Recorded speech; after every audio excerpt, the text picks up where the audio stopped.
Hey guys, Ezekiel Channel here with another video. Thank you for coming back to my channel. If you're new, subscribe. If you've already been here, like the video and drop a comment. I want to share one main thought about what we've been talking about. Before I do that, there's a disclaimer. I'm never attacking you guys if I share your comment, okay? It's because the dialogue is true that I even respond to it, and I mentioned trolling because I interpreted one of the comments as trolling, but now, I guess it wasn't. I understand that.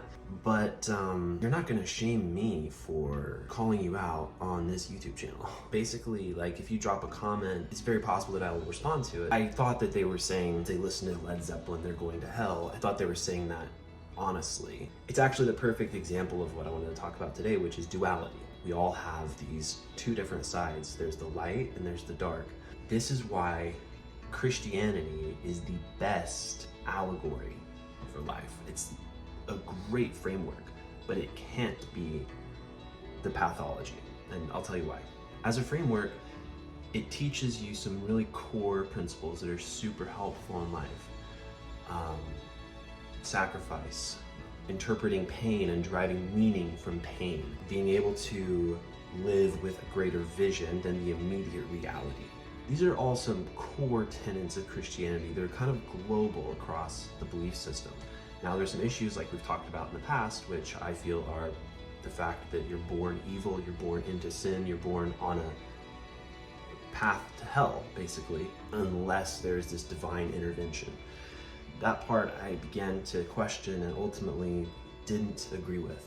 And the reason is that if there is a God who is good, then wouldn't it make sense for him, if he's on this rescue mission for people and humanity, for him to do something that would bring the majority of people together, or some access point? Basically, the case I'm making here is, according to the Bible, there are not that many people who are going to go to heaven. If that's your viewpoint, you've internalized that judgment about everybody you view as being not a Christian, or you view as being not of the same path. So you are judging. Even if you don't act judgmental, you've made a judgment based on your beliefs. Most of us are going to hell. So if I know that's at the core of your belief system, it's going to be hard to align at a heart level on what we're really experiencing and sharing in life. Because to believe that something is over, it basically is over for you. If you believe something is over and done with, you're not even going to consider or tolerate other possible alternatives. There is this chronic issue. But the point that I'm making today is that, and it's partially in response to somebody's comment about, do you still believe in Jesus? Like, what do you believe about Jesus now? Well, I still believe Jesus lived. I still believe he did miracles. I still believe he died on a cross. I believe his intent was exactly what he said it was. But here's where I differ. I don't think it's exclusive to Jesus. I think you can be on a path like this in many different ways. Maybe it's organized religion in the true sense of it being a mystic experience through worship and communion, but maybe it's your personal journey with yourself. This is the realization I had to come to. Everything that had come into my life after I prayed for it, where was it coming from? At the time, I believed it was the Holy Spirit, the divine Trinity, with no beginning and no end, me tapping into that eternal source. Well, I actually still believe that to an extent, and here's what I mean. There is a being with no beginning and no end. And I'm beginning to believe that's actually me. That's actually us. That's the human experience. That's why death, every single culture in the world, every culture in the world tries to avoid death as long as possible. Why? It feels unnatural. It feels unnatural that we have somebody in this life and then we lose them. Why does that feel unnatural? That's the most natural thing there is in this life. Is it just because humans have attachment issues? Maybe. Is it just because we get sentimental? Maybe.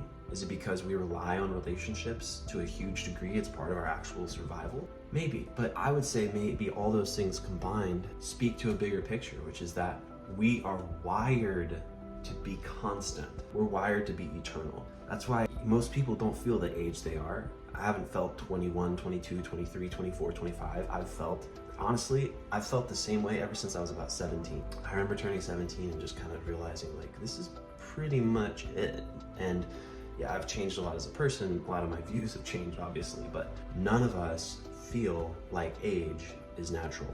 So if we have all those other reasons put aside for a second, what if it was because you existed before you were in this body? What if it was because you were connected before you were in this body. You were in relationship before you were in this body. If before you were here, you were already existing, it would make a lot of sense that this life doesn't feel like the end. That's the belief. Now, there's a reason this belief I think is really valuable to have, because if you have a positive mindset, you will be able to create different results than somebody who has a negative mindset. It's been proven that positivity is more productive. And beyond the proof, if we look at the spiritual approaches of everyone in the world, there's one thing they all agree on, and that's your mind making and performing and being part of your reality. So a man thinks he is. I don't know any verses from the Quran or the Torah, but I know that your mind helps control your reality, helps create your reality, maybe even is your reality, and maybe even it's your access point to your higher self, which is still out there, out on the astral plane, in the universe somewhere. You are in your perfect, pure, loved, attached, expressive, creative self, somewhere, somehow, and you're tapped into this life. You're tapped into this body, tapped into this avatar.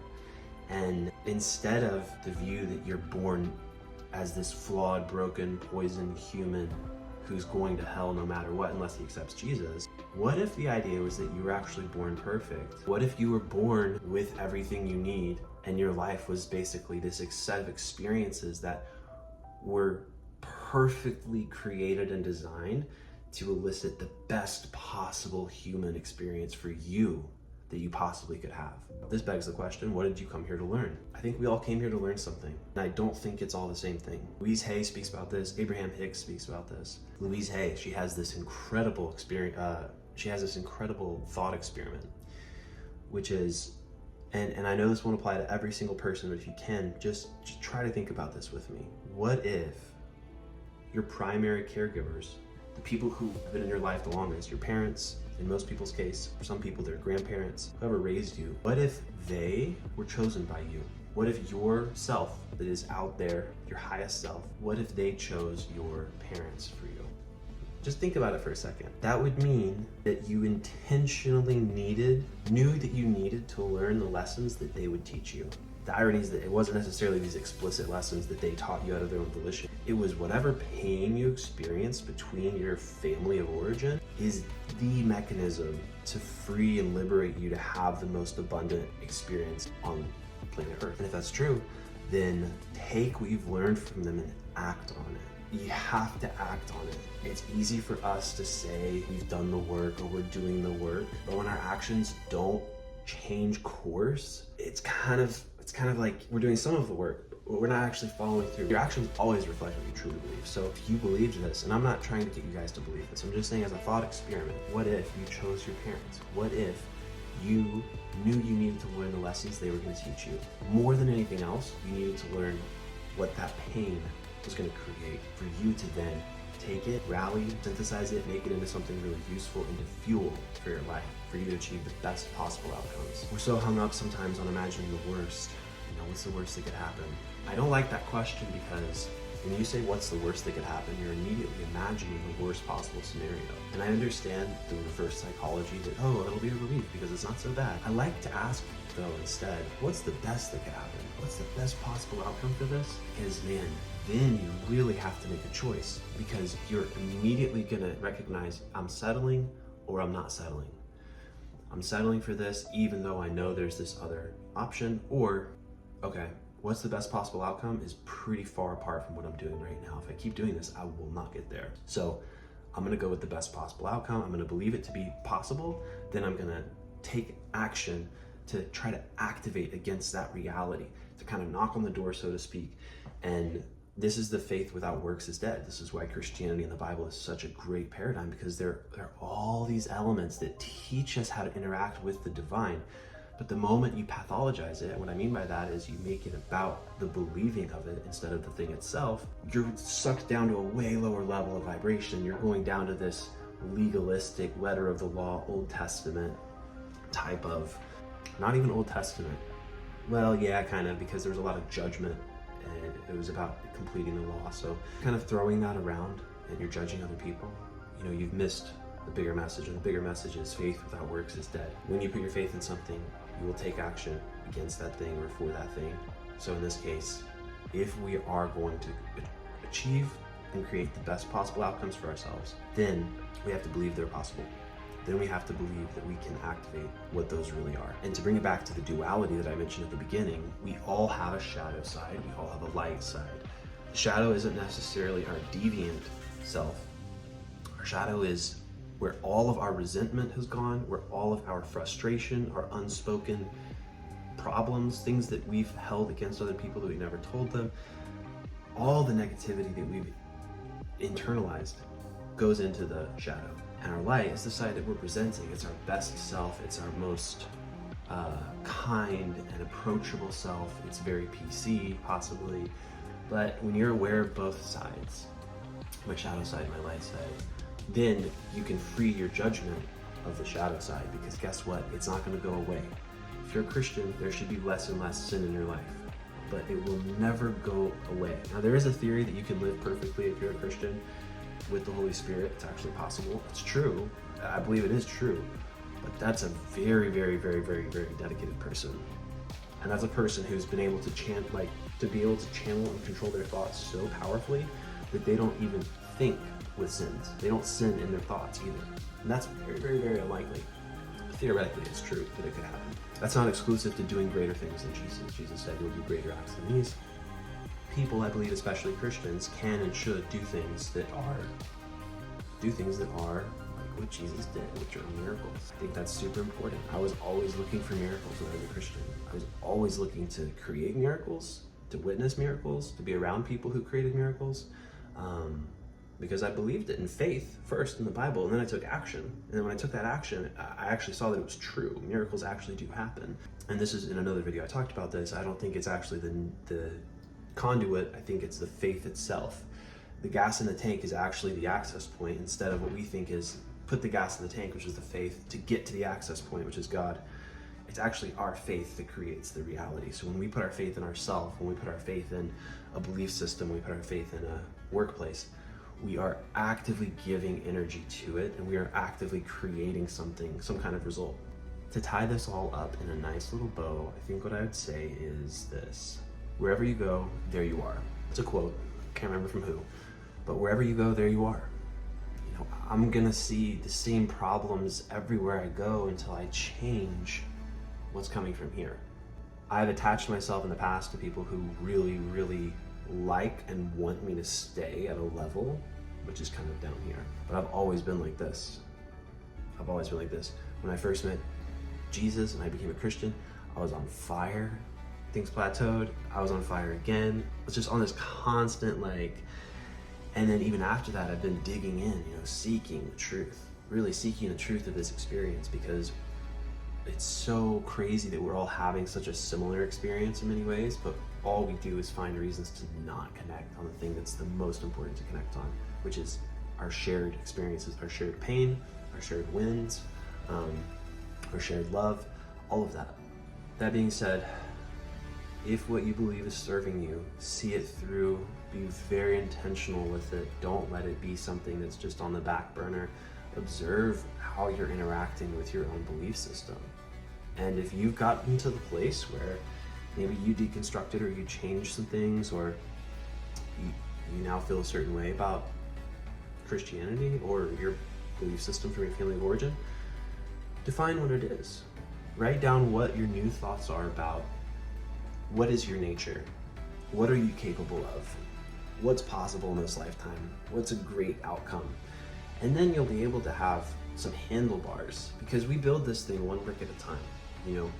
We took on, if you were a dedicated Christian like me in the past, you took on these beliefs, kind of one at a time. You learned some scripture, you corroborated it in multiple places, and you were able to understand a new principle, a new character of God. Every single layer took us a little deeper. That's how it has to be if you've deconstructed too. You have to go back to base reality and define, okay, what's good, what's okay, what's right, what's wrong. Then you can move on to that next layer. And it's like, okay, well, I believe this about nature. I don't believe nature is objective anymore. And if you've ever read anything about the double slit experiment, we basically have, I don't know if I could say this accurately, but it looks like we have data to show that nature is not objective. Not only are there more colors than we can possibly see, colors of light, time is not linear, but we can measure it and know that we're experiencing it linearly, even though that's not how it's happening. And the double slit experiment, which is when there's an observer, a thing changes. I'm not even gonna get into it, just Google the double slit experiment and you'll see what I'm talking about. So we have to get down to defining these new values. We have to get down to defining these new ways of living, and then we can begin to slowly let things evolve and build, okay? But it's very, very difficult to just go from, oh, here's this chunk of my entire life, this is what I believed, and now, shoo, it's gone, I'm gonna only do, no. Let things kind of ebb and flow and change as they need to. Start with where you're most agitated. Start with that thing that's at the surface the most, where you're like, God, I can't get past this thing. Drill into it, think about it, meditate on it, read about it. Ask yourself, what's the best possible outcome? What's the best possible scenario? I hope this has been helpful, you guys. Thank you so much for being here. Please subscribe, like, and comment below. I'll talk to you next time.